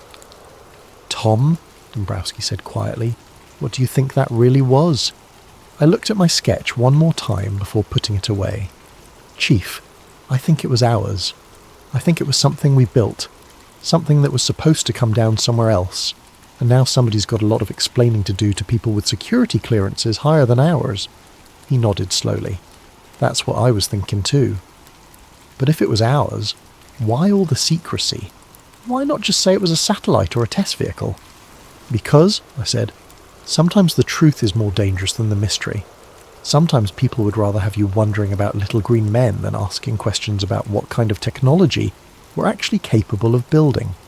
We packed up our equipment and headed back to the road, leaving behind only tyre tracks and trampled vegetation. But we both knew we'd witnessed something significant, something that would stay with us long after the official explanation started appearing in the newspapers. The drive back to town was quiet, each of us lost in our own thoughts. But as I reached the main road and saw the normal traffic of a Thursday evening, commuters heading home from late shifts, teenagers cruising the strip, families returning from dinner out, I realised how quickly the extraordinary could become routine again. In a few hours this would all feel like a dream, something that might have happened to someone else. But I had my sketch, and I had the damaged isolator, and I had a growing certainty that what I'd seen in those woods was just the tip of a much larger iceberg that most Americans would never be allowed to see. The official story appeared in the papers the next day, just as I'd expected it would. A meteor had been observed across several states, probably fragments from the annual Geminid shower arriving early. Ground searches in the Kecksburg area had found nothing of significance. Some scorched earth and broken trees, but no meteorite fragments or other debris. Case closed, move along, nothing to see here. The Pittsburgh Post-Gazette ran a small item on page 3. Meteor search yields no evidence. The article quoted state police officials confirming that extensive ground searches had failed to locate any meteorite fragments, despite numerous eyewitness reports of an object impacting in the Kecksburg area. What people saw was probably a very bright meteor that burned up completely before reaching the ground, explained a spokesman for the Allegheny Observatory. KDKA ran both versions, the official meteor explanation and eyewitness accounts of something being recovered from the woods. But they presented the eyewitness stories as curiosities, human interest pieces about people who thought they'd seen something unusual. The official explanation got top billing and authoritative sources. The eyewitness accounts got relegated to the strange but true category that every local news operation used to fill time on slow days. Most people chose to believe the official version. It was tidier, less troubling to the comfortable order of things.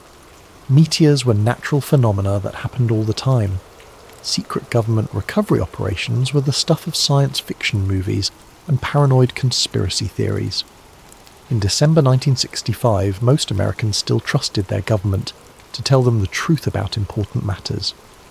I went back to my regular duties, maintaining the microwave relays that carried America's conversations across the continent.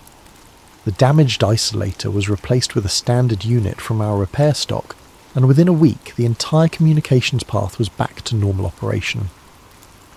The incident was noted in my maintenance log as equipment failure due to electromagnetic interference from natural phenomena, which was technically accurate even if it didn't tell the whole story, but I couldn't shake what I'd seen. The image of that bronze acorn half buried in Pennsylvania soil kept returning to me during quiet moments. The precise markings on its dark band, the professional efficiency of the recovery operation, the obvious familiarity that Morris's team had shown with the entire procedure, all of it suggested something much more complex than a simple meteor impact. I labelled a shoebox Kecksburg and filed away a Polaroid of the damaged isolator, my hand-drawn sketch of the band markings, and the time slips from that evening. I wasn't sure why I was saving them, but some instinct told me they might be important someday. Then I tried to get on with life. The 1970s brought significant changes to the communications industry. The longlines network was gradually being converted from analog microwave to digital systems. Satellite links were becoming more common, and the entire structure of American telecommunications was evolving rapidly. I found myself working on increasingly sophisticated equipment, systems that would have been pure science fiction just a few years earlier. But the changes also brought new neighbours and new social connections. Westinghouse had a significant presence in the Pittsburgh area, including their Astronuclear Laboratory, WANL, which had been working on nuclear rocket programs and heat shield technology for NASA. The NERVA project, which was developing nuclear thermal rockets for deep space missions, had generated a lot of advanced research into materials that could survive extreme temperatures and radiation environments. Over backyard barbecues and community events, I started picking up fragments of conversation from Westinghouse engineers who worked on these programs. They talked about ablative heat shields designed to protect spacecraft during atmospheric re-entry, about beryllium copper alloys that could withstand tremendous heat loads, about phenolic resin composites that charred away in controlled patterns to carry away thermal energy. I logged these conversations in a notebook, not sure why, but following an instinct that someday the pieces might fit together. The technical details they mentioned, the materials, the design approaches, the testing procedures, all seemed somehow relevant to what I'd seen in that forest clearing. But the connections remained tantalizingly vague, hints and suggestions rather than concrete evidence. During this period, I also became more aware of the broader context of aerospace development in the 1960s. The space race between the United States and Soviet Union had generated enormous investments in advanced technology, much of it classified and developed in parallel with the public NASA programs. Military research into reconnaissance satellites, communication platforms, and strategic defense systems was creating capabilities that the general public knew nothing about. The more I learned about these parallel programs, the more convinced I became that what had come down at Kecksburg was related to this hidden side of the space program. The object's design, the government's response, the professional efficiency of the recovery operation, all of it pointed to something that was both highly advanced and highly classified. But I also learned to keep my suspicions to myself. The 1970s were a time of growing skepticism about government secrecy, but they were also a time when asking too many questions about classified programs could have serious consequences for your career and your security clearance. I was a communications technician with access to sensitive systems and facilities. Drawing attention to myself by pursuing conspiracy theories would not have been a wise career move, so I kept my documentation, maintained my notes, and waited for more information to surface. I had the patience that comes from working in technical fields, the understanding that complex problems often take years or decades to resolve, and that the most important insights often come from seemingly unrelated developments that suddenly reveal new patterns and connections. I also developed relationships with other technical personnel who might have relevant information. Ham radio operators, aerospace engineers, military contractors, research scientists, the informal network of people who worked on advanced technology projects, and might have insights into what the government was actually capable of building. These conversations were always careful, always indirect. Nobody wanted to violate security regulations or compromise classified programs. But over time, I began to piece together a picture of just how advanced American aerospace capabilities had become by the mid-1960s, and how much of that advancement was hidden from public view. The hints came in fragments. Stories about test flights that never appeared in public records, about facilities that didn't officially exist, about research programs that had been terminated without explanation. Individual pieces meant nothing, but together they suggested a shadow aerospace industry that was decades ahead of what most people imagined was possible. By the late 1970s, I had assembled enough circumstantial evidence to be fairly confident in my basic theory. What had come down at Kecksburg was an American test vehicle or satellite that had malfunctioned and come down in the wrong place. The recovery operation had been professional because it was routine. This was the kind of contingency that classified programs planned for and prepared to handle. but I still didn't have proof, and I wasn't sure I wanted it. The more I learned about the security apparatus surrounding advanced aerospace programs, the more I understood that pursuing this investigation too aggressively could have serious personal consequences. I was a technician with security clearance and access to sensitive facilities. Drawing the wrong kind of attention could end my career and potentially result in criminal charges, so I continued to collect information passively, filing away documents and conversations that might be relevant, but avoiding any active investigation that might trigger security concerns. I told myself I was being cautious and responsible. Looking back, I think I was probably being scared. The 1980s brought new developments that added context to my growing understanding of the incident. The Strategic Defense Initiative generated enormous investments in advanced materials and propulsion systems.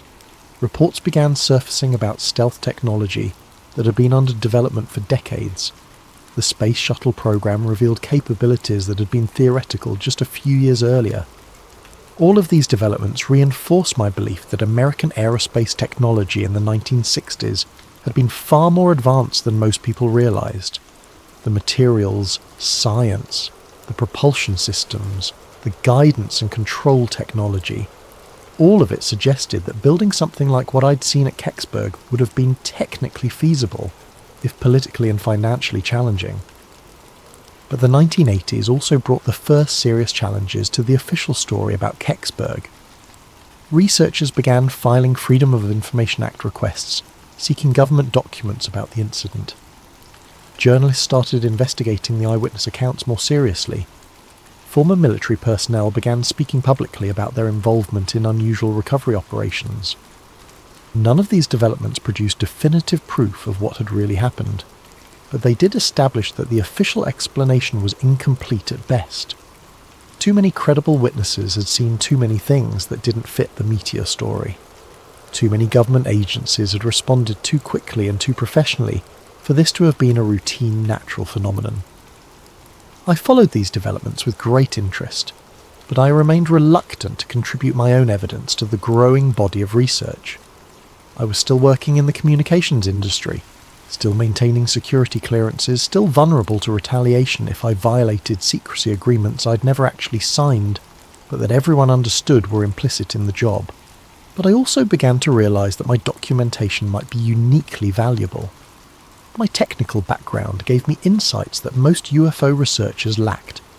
My presence at the scene as an official responder, rather than a curious bystander, gave my testimony a credibility that most eyewitness accounts couldn't match, and my collection of physical evidence, the damaged isolator, the technical sketches, the contemporary documentation, provided objective support for claims that might otherwise be dismissed as fantasy or misremembering. As the 1980s turned into the 1990s, I found myself increasingly torn between the desire to contribute to historical understanding and the need to protect my career and personal security. It was a tension that would ultimately define the rest of my relationship with the Kecksburg incident. Retirement gave me time to think, and the internet gave me tools I'd never had before. Suddenly I could research topics that would have required trips to libraries and archives, communicate with researchers and witnesses scattered across the country, and access government documents that had been declassified or leaked over the decades since the incident. The first major breakthrough came in 2001, when Mike Romano, an aging firefighter who'd been at Kecksburg that night, went public with his story in a way that couldn't be ignored or dismissed. Romano had been a young volunteer with the Kecksburg 5FD in 1965, and he'd gotten closer to the object than most of the other witnesses. His account was detailed, specific, and consistent with what I remembered from my own observations. Romano described seeing an acorn-shaped object about the size of a small car, with a bronze or copper-coloured surface that was still warm to the touch. Around its widest point was a band of darker material covered with writing like Egyptian hieroglyphs, markings that were clearly artificial, but unlike any human writing system he'd ever seen. The object had been loaded onto an army flatbed truck and transported away, with rumours that it eventually went to Wright-Patterson Air Force Base and then to Lockbourne. What made Romano's account particularly credible was his technical background and his obvious reluctance to go public. He was a career firefighter and emergency responder, trained to observe accurately under stressful conditions and not given to fantasy or exaggeration. He'd waited 35 years to tell his story, and he was clearly uncomfortable with the attention it generated. These weren't the characteristics of someone seeking publicity or trying to perpetuate a hoax. Romano's description of the markings on the dark band matched my own sketches closely enough to be convincing. He remembered arrows, triangular shapes, and geometric patterns that looked more like technical diagrams than decorative art. He also remembered the professional efficiency of the recovery operation and the obvious familiarity that the military personnel had shown with the procedures. That same year, NASA found itself in a Freedom of Information Act dust-up over Kecksburg documents that would prove to be a watershed moment in the case. Researchers had been filing FOIA requests with various government agencies for years, usually receiving responses that claimed no relevant documents existed or that any relevant documents were classified and couldn't be released. But NASA's initial response to a 2001 FOIA request was different and contradictory. They claimed to have no records related to the Kecksburg incident, but researchers had already found references to the incident in archived NASA memos and technical reports. The contradiction was obvious enough to attract media attention and generate pressure for a more thorough document search. The controversy made national news, with major newspapers and television networks running stories about the government's contradictory claims regarding Kecksburg. For the first time since 1965, the incident was receiving serious attention from mainstream media outlets, rather than just UFO researchers and conspiracy theorists. I followed these developments closely, comparing the new information with my own documentation and memories. What emerged was a picture that was both more complex and more mundane than either the official meteor explanation or the extraterrestrial theories that had grown up around the incident. I pulled out my old sketch of the band markings and started comparing them to technical documents I could access online. The internet had made available enormous amounts of previously classified or restricted aerospace documentation, technical papers, research reports, declassified military studies, and academic research that had been inaccessible to civilian researchers in previous decades. What I found in an old AIAA paper made my hands shake. The markings I'd copied in 1965 weren't hieroglyphs or alien writing. They were re-entry orientation stencils, the kind used to indicate pitch, roll, and attitude references on test vehicles and spacecraft. The left arrow, triangle, parallel lines, circle with O2, and right arrow made perfect sense if you read them as pitch reference, nose attitude indicator, roll markers, oxygen system designation, and thrust vector indicator. These were maintenance stencils as mundane and functional as the identification plates on any piece of complex equipment, but they were also sophisticated enough to suggest advanced aerospace technology. The precision of the markings, the materials used in the band itself, and the integration with what was obviously a carefully designed heat shield system all pointed to something much more advanced than what most people imagined was possible in 1965. I arranged a coffee meeting with Ellen Brooks, a retired Westinghouse engineer I'd met through the local historical society. Ellen had worked on advanced materials research for the aerospace industry, including heat shield development for both civilian and military applications. I didn't tell her why I was interested in heat shield technology, just that I was researching local aerospace history for a personal project.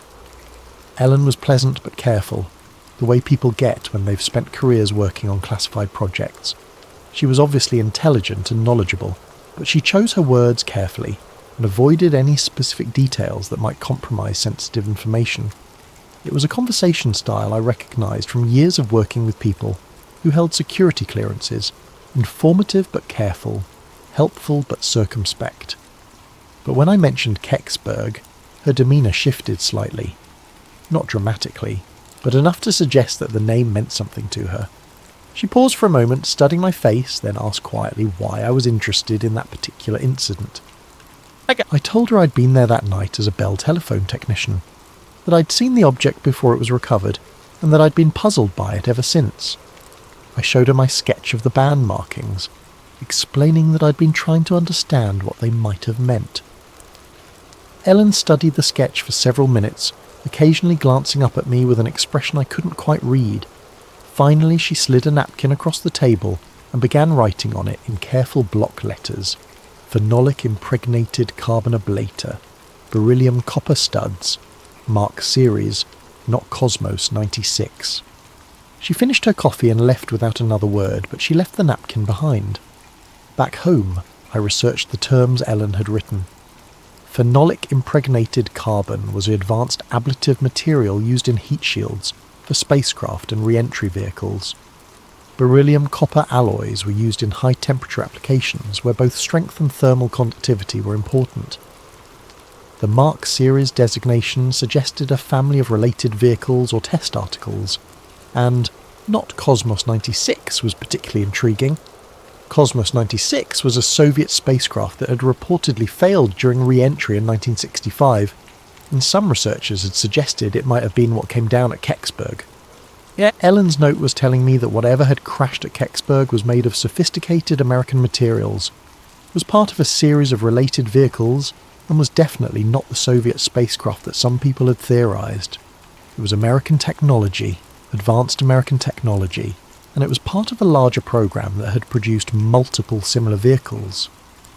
I took another look at the ferry isolator I'd pocketed in 1965, 35 years after the incident. By this time, I had access to better testing equipment through a friend at the local college who ran a materials analysis laboratory. We could perform spectroscopic analysis that would have been impossible in 1965, and the results were fascinating. The spectrum analysis showed clear evidence of sodium-potassium contamination, NaK, the liquid metal coolant used in space nuclear power systems. There was also an odd bismuth trace that could have come from neutron-shielding materials used in nuclear reactors or radioisotope thermoelectric generators. The contamination pattern suggested exposure to operating nuclear systems, not just residual radiation from natural sources or weapons testing fallout. This was physical evidence that whatever had come down at Kecksburg had been equipped with nuclear power systems of some kind. In 1965, that technology existed, but was highly classified and limited to the most advanced military and space programs. It wasn't the kind of capability that appeared in natural phenomena, or even most conventional spacecraft. The implications were becoming clear, even as they raised more questions than they answered. What had crashed at Kecksburg was an American nuclear-powered spacecraft or re-entry vehicle, sophisticated enough to require advanced heat shield materials, and precise enough to need detailed orientation markings for maintenance and handling. It was part of a series of similar vehicles, suggesting an ongoing program rather than a one-off experiment, but it was also something that the government considered sensitive enough to require immediate recovery and continued secrecy decades after the fact. That level of protection suggested technology that was either still classified or related to programs that remained sensitive for political or strategic reasons. By 2003, I had assembled what I believed was a coherent picture of what had happened at Kecksburg. It wasn't extraterrestrial. It wasn't a simple meteor. It was a classified American re-entry vehicle or nuclear-powered satellite that had malfunctioned and come down intact in the wrong place, revealing technology the government preferred to keep secret. The evidence was circumstantial but compelling. The sophisticated materials Ellen had identified, the nuclear contamination I'd found in the isolator, the professional efficiency of the recovery operation, the ongoing secrecy surrounding government documents related to the incident. Individual pieces might be explained away, but together they painted a clear picture of advanced American aerospace technology, operating under deep classification. But proving this theory and making it public were two different things. I had evidence, but much of it was technical and difficult for non-experts to evaluate. I had connections to knowledgeable people, but most of them were constrained by security agreements and professional obligations. And I had personal risks to consider. Even in retirement, revealing classified information could have serious legal consequences. I began to draft a comprehensive report documenting my theory and the evidence supporting it. My plan was to contact a journalist who'd been covering the NASA FOIA controversy and provide them with a complete package that would finally explain what had really happened at Kecksburg. It would include photographs of the damaged isolator, my original sketch of the markings, the spectroscopic analysis results, Ellen's materials identification, and a detailed timeline connecting all the pieces. I spent weeks preparing the report, checking facts, verifying sources, and organising the evidence in a way that would be compelling to both journalists and the general public. This would be my contribution to historical understanding, my way of finally revealing the truth about an incident that had shaped my life for nearly 40 years. I was preparing to mail the package when I heard the knock at my door. It was past 10 in the evening, unusual for visitors in my rural neighbourhood. I lived on a quiet street in a small town outside Greensburg, the kind of place where people knew their neighbours, and unexpected late-night visits were rare enough to be noteworthy. But there he was on my porch, a man in his 60s, professionally dressed despite the late hour, with the kind of bearing that immediately suggested government service. He showed me credentials identifying him as retired Air Force Office of Special Investigations, but the badge looked current enough, and his manner suggested he was still working in some capacity. OSI was the Air Force's primary investigative and counterintelligence organisation, the people responsible for protecting sensitive programs and investigating security breaches. "Mr. Brennan," he said, his voice carrying the flat authority of someone accustomed to being taken seriously. "I wonder if we could have a conversation about your service to the Longlines network, particularly your reliability during the incident of December 9th, 1965. I invited him in because refusing would have accomplished nothing, and because I was curious to hear what he had to say. This was obviously related to my research into the Kecksburg incident, but I wasn't sure how they'd learned about it or what they wanted from me." He introduced himself as Agent William Fletcher, though I suspected that wasn't his real name. He moved through my living room with the practiced eye of someone trained in observation and threat assessment, noting the layout, the exits, and anything that might be relevant to his mission. But he was polite about it, professional rather than threatening. Fletcher began by thanking me for my decades of faithful service to the Longlines network, noting that technicians like me had been the backbone of America's strategic communications during the Cold War. He was well informed about my career, mentioning specific assignments and commendations that weren't part of any public record. Someone had done their homework on me, and they'd done it thoroughly. "Your work was critical to national security," he said, settling into my favourite chair as if he belonged there. "The microwave relay systems you maintained carried some of the most sensitive communications in the government. Military command and control, diplomatic cables, intelligence reports. All of it depended on people like you keeping the systems operational under all conditions." He was correct, of course. The Longlines network had been designed to survive nuclear attack, to keep the government functioning even under the most extreme circumstances. During the Cuban Missile Crisis, every communication between Washington and Moscow had probably passed through equipment I'd personally maintained. It was a responsibility that had shaped my entire career. "We're particularly grateful for your discretion and professionalism during unusual incidents," Fletcher continued. "The events of December the 9th, 1965, for example. Your response was exemplary. You focused on your technical responsibilities, documented equipment damage appropriately, and didn't allow curiosity to interfere with operational security." Then he placed 2 documents on my kitchen table: a pension enhancement agreement that would significantly increase my retirement benefits, and a non-disclosure agreement with specific references to events observed during routine maintenance activities in Westmoreland County, December 1965. The pension enhancement was substantial, enough to make a real difference in my quality of life during retirement. It was presented as a recognition of my long service and the strategic importance of the work I'd done, a gesture of appreciation from a grateful nation for my contributions to national security. The non-disclosure agreement was more complex. It acknowledged that I had observed certain events during the course of my official duties, events that were related to classified national security programs that remained sensitive decades after they had occurred. By signing, I would agree not to discuss, publish, or otherwise reveal any information related to these events without prior written authorization from appropriate government agencies.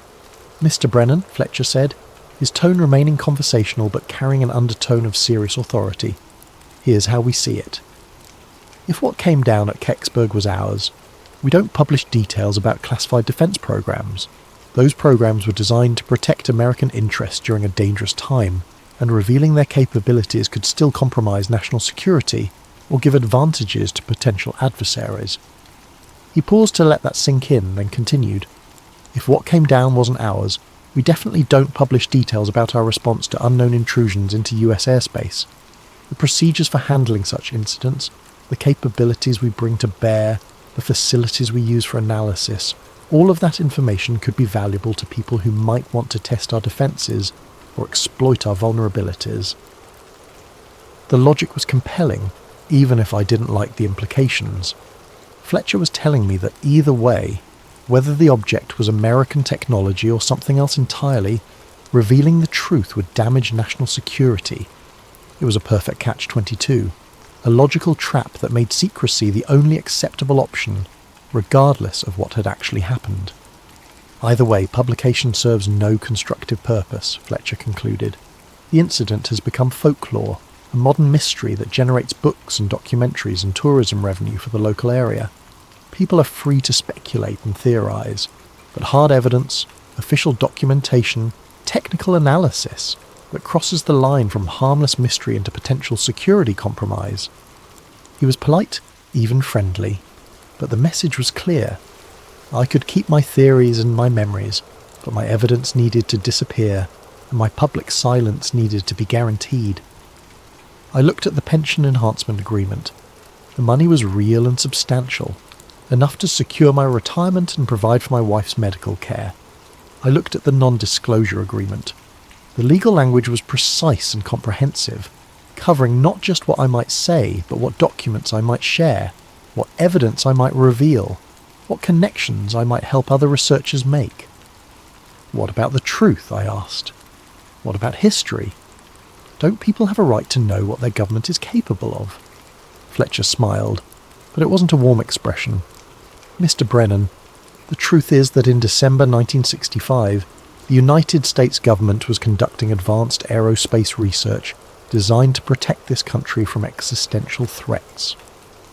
Some of that research involved technologies and capabilities that were decades ahead of anything our adversaries possessed. Some of it involved risks and experiments that the general public wouldn't have understood or supported. He leaned forward slightly. The truth is that one of those experimental vehicles malfunctioned and came down in the wrong place. The recovery operation worked exactly as planned. The technology was secured, the security breach was contained, and potential intelligence compromises were prevented. The system worked. But people saw it, I protested. Witnesses, firefighters, police officers, you can't make all of them sign agreements. We don't need to, Fletcher replied. Witnesses without evidence are just telling stories. Evidence without context is just interesting artifacts. You're the only person who has both the technical background to understand what you saw and the physical evidence to prove it. You're the only one who can connect all the pieces into a coherent picture that threatens operational security. He was right, and we both knew it. My technical training, my presence at the scene, my collection of evidence, and my decades of investigation had given me a unique understanding of what had happened. Without my testimony and evidence, the Kecksburg incident would remain what it had always been. A fascinating mystery with no definitive resolution. I thought about Ellen Brooks, who had spent her career working on classified aerospace programs and had shared just enough information to point me toward the truth while protecting herself from security violations. I thought about Mike Romano, whose honest testimony about what he'd seen had contributed to historical understanding while carefully avoiding any claims about what the object actually was. I thought about the bigger picture, the Cold War context that had made such programs necessary, the technological achievements that had remained hidden for decades, the ongoing security considerations that might still make secrecy advisable, and I thought about my wife, whose medical bills were mounting, and my own financial security in retirement. I signed the papers. The ferret isolator sits in my desk drawer now, next to Ellen Brooks's napkin, and my original sketch of the band markings. The shoebox labelled Kecksburg went to my lawyer with instructions that it remain sealed for 25 years after my death, long enough for any remaining security concerns to become irrelevant, but soon enough that the historical record might eventually be corrected. The pension enhancement made the last years of my wife's life comfortable and gave me the financial security to enjoy retirement without constant worry about money. Fletcher had been as good as his word. The benefits were real and substantial, a genuine expression of government gratitude for my service and my silence. Sometimes I drive out to Chestnut Ridge and look west toward Kecksburg. The microwave tower still blinks its steady red warning light, still carries conversations across the continent, though most of the traffic is digital now rather than analog. KDKA still broadcasts from Pittsburgh, though the voices have changed and the format has shifted with the times. The Kecksburg incident has become exactly what Fletcher predicted. A modern folklore, a tourist attraction, a source of books and documentaries and speculation.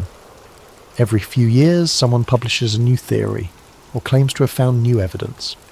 NASA occasionally releases previously classified documents that add fragments to the puzzle without resolving the central mystery.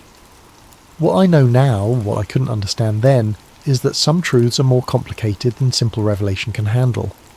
The object that came down in those woods was real, but it was also part of a larger story about American technological capabilities during the Cold War, about the costs and benefits of secrecy in a democratic society, about the tension between public curiosity and national security.